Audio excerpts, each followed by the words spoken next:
Siapakah Abu Nawas?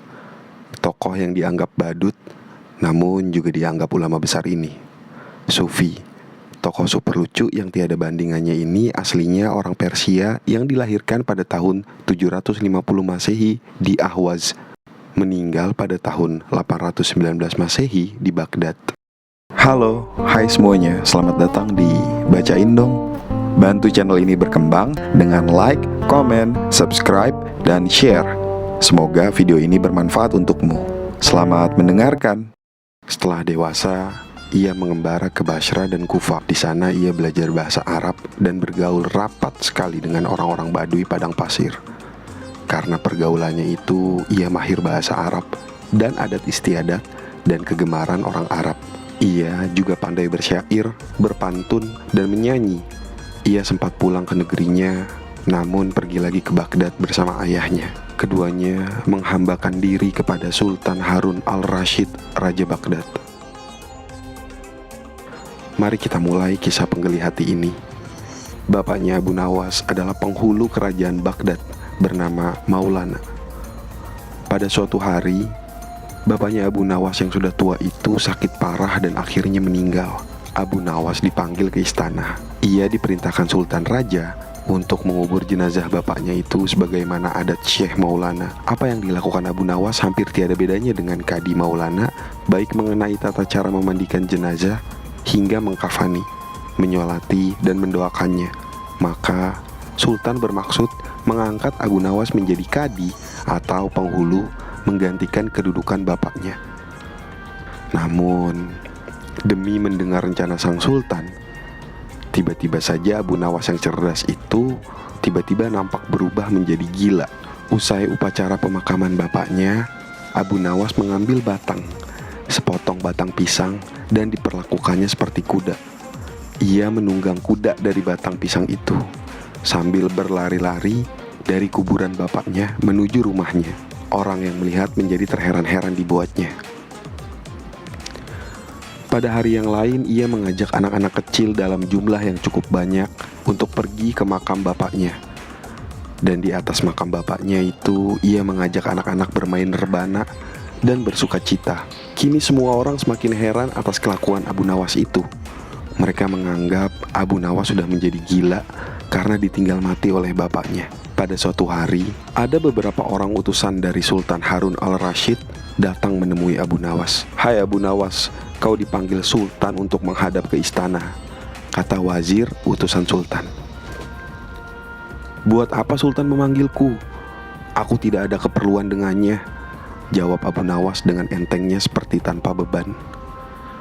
"Hai Abu Nawas, kau tidak boleh berkata seperti itu kepada rajamu." "Hai wazir, kau jangan banyak cakap. Cepat ambil ini, kudaku, dan mandikan dia di sungai supaya bersih dan segar," kata Abu Nawas sambil menyodorkan sebatang pisang yang dijadikan kuda-kudaan. Si wazir hanya geleng-geleng kepala melihat kelakuan Abu Nawas. "Abu Nawas, kau mau apa tidak menghadap Sultan?" kata wazir. "Katakan kepada rajamu, aku sudah tahu, maka aku tidak mau," kata Abu Nawas. "Apa maksudnya Abu Nawas?"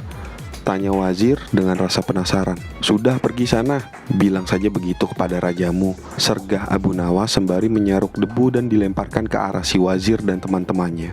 Si wazir segera menyingkir dari halaman rumah Abu Nawas. Mereka laporkan keadaan Abu Nawas yang seperti tak waras itu kepada Sultan Harun al-Rashid.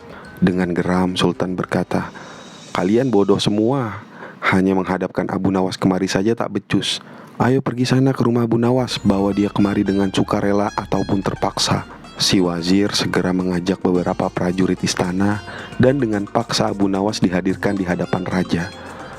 Namun, lagi-lagi di depan raja Abu Nawas berlagak pilon, bahkan tingkahnya ugal-ugalan tak selayaknya berada di hadapan seorang raja. "Abu Nawas, bersikaplah sopan," tegur Baginda. "Ya Baginda, tahukah Anda?" "Apa Abu Nawas?" "Baginda, terasi itu asalnya dari udang." "Kurang ajar kau menghinaku Nawas." "Tidak Baginda." "Siapa bilang udang berasal dari terasi?" Baginda merasa dilecehkan. Ia naik pitam dan segera memberi perintah kepada para pengawalnya. "Hajar dia, pukuli dia sebanyak 25 kali." Wah, Abu Nawas yang kurus kering itu akhirnya lemas tak berdaya, dipukuli tentara yang bertubuh kekar. Usai dipukuli, Abu Nawas disuruh keluar istana. Ketika sampai di pintu gerbang kota, ia dicegat oleh penjaga. "Hei Abu Nawas, tempo hari ketika kau hendak masuk ke kota ini, kita telah mengadakan perjanjian. Masa kau lupa pada janjimu itu? Jika engkau diberi hadiah oleh Baginda, maka engkau berkata, 'Aku bagi dua, engkau satu bagian, aku satu bagian.' Nah, sekarang mana bagianku itu? Hai penjaga pintu gerbang, apakah kau benar-benar menginginkan hadiah Baginda yang diberikan kepadaku tadi?" "Iya, tentu, itu kan sudah merupakan perjanjian kita." "Baik, aku berikan semuanya, bahkan hanya satu bagian." Wah, ternyata kau baik hati Abu Nawas. Memang harusnya begitu, kau kan sudah sering menerima hadiah dari Baginda. Tanpa banyak cakap lagi, Abu Nawas mengambil sebatang kayu yang agak besar. Lalu orang itu dipukulinya sebanyak 25 kali. Tentu saja orang itu menjerit-jerit kesakitan dan menganggap Abu Nawas telah menjadi gila. Setelah penunggu gerbang kota itu kelenger, Abu Nawas meninggalkannya begitu saja. Ia terus melangkah pulang ke rumahnya. Sementara itu, si penjaga pintu gerbang mengadukan nasibnya kepada Sultan Harun al-Rashid. "Ya Tuanku Syah Alam, ampun beribu ampun. Hamba datang kemari mengadukan Abu Nawas yang telah memukul hamba sebanyak 25 kali tanpa suatu kesalahan. Hamba mohon keadilan dari Tuanku Baginda." Baginda segera memerintahkan pengawal untuk memanggil Abu Nawas. Setelah Abu Nawas berada di hadapan Baginda, ia ditanya, "Hei Abu Nawas, benarkah kau telah memukuli penunggu pintu gerbang kota ini sebanyak 25 kali pukulan?" Berkata Abu Nawas, "Ampun Tuanku, hamba melakukannya karena sudah sepatutnya dia menerima pukulan itu." "Apa maksudmu? Coba kau jelaskan sebab musababnya kau memukuli orang itu," tanya Baginda. "Tuanku," kata Abu Nawas, "hamba dan penunggu pintu gerbang ini telah mengadakan perjanjian bahwa jika hamba diberi hadiah oleh Baginda, maka hadiah tersebut akan dibagi dua. Satu bagian untuknya, satu bagian untuk saya. Nah, pagi tadi hamba menerima hadiah 25 pukulan, maka saya berikan pula hadiah 25 kali pukulan kepadanya." "Hai penunggu pintu gerbang, benarkah kau telah mengadakan perjanjian seperti itu dengan Abu Nawas?" tanya Baginda. "Benar Tuanku," jawab penunggu pintu gerbang. "Tapi hamba tiada mengira jika Baginda memberikan hadiah pukulan." "Dasar tukang peras, sekarang kena batunya kau," sahut Baginda. "Abu Nawas tiada bersalah. Bahkan sekarang aku tahu bahwa penjaga pintu gerbang kota Baghdad adalah orang yang suka narget, suka memeras orang. Kalau kau tidak merubah kelakuan burukmu itu, sungguh aku akan memecat dan menghukum kamu." "Ampun Tuanku," sahut penjaga pintu gerbang dengan gemetar.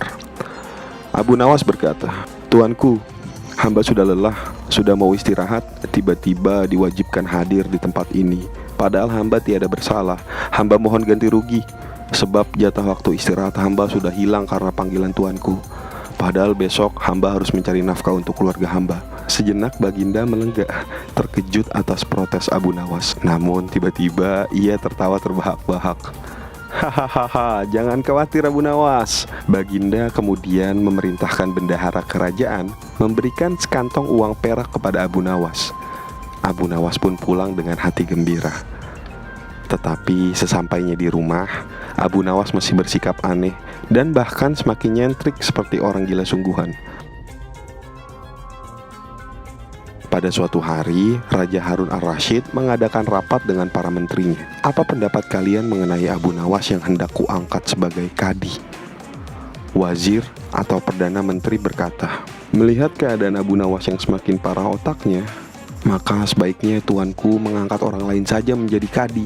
Menteri-menteri yang lain juga mengutarakan pendapat yang sama. "Tuanku, Abu Nawas telah menjadi gila, karena itu dia tak layak menjadi kadi." "Baiklah, kita tunggu dulu sampai 21 hari, karena bapaknya baru saja mati. Jika tidak sembuh-sembuh juga, bolehlah kita mencari kadi yang lain saja." Setelah lewat 1 bulan, Abu Nawas masih dianggap gila. Maka Sultan Harun al-Rashid mengangkat orang lain menjadi kadi atau penghulu kerajaan Baghdad. Konon dalam pertemuan besar, ada seseorang bernama Polan yang sejak lama berambisi menjadi kadi. Ia mempengaruhi orang-orang di sekitar Baginda untuk menyetujui jika ia diangkat menjadi kadi. Maka tatkala ia mengajukan dirinya menjadi kadi kepada Baginda, maka dengan mudah Baginda menyetujuinya. Begitu mendengar Polan diangkat menjadi kadi, maka Abu Nawas mengucapkan syukur kepada Tuhan. Alhamdulillah, aku telah terlepas dari bala yang mengerikan. Tapi sayang sekali kenapa harus Polan yang menjadi kadi? Kenapa tidak yang lain saja? Mengapa Abu Nawas bersikap seperti orang gila? Ceritanya begini. Pada suatu hari ketika ayahnya sakit parah dan hendak meninggal dunia, ia panggil Abu Nawas untuk menghadap. Abu Nawas pun datang mendapati bapaknya yang sudah lemah lunglai.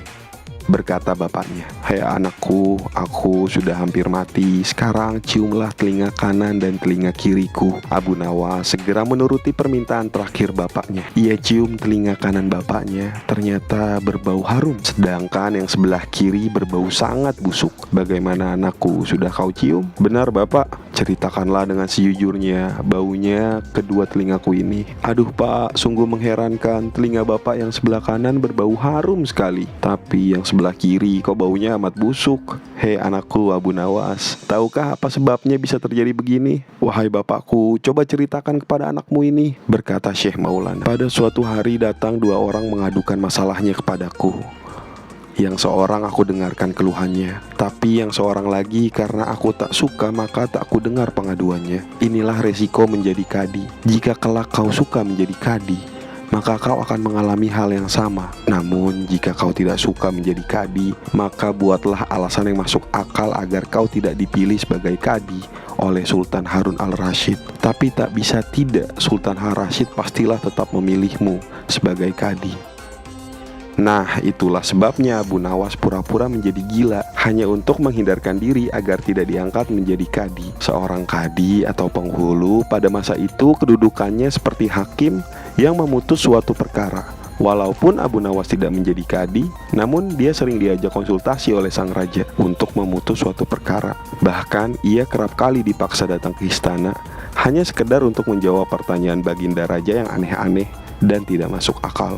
Sekian video kali ini. Terima kasih dan sampai jumpa.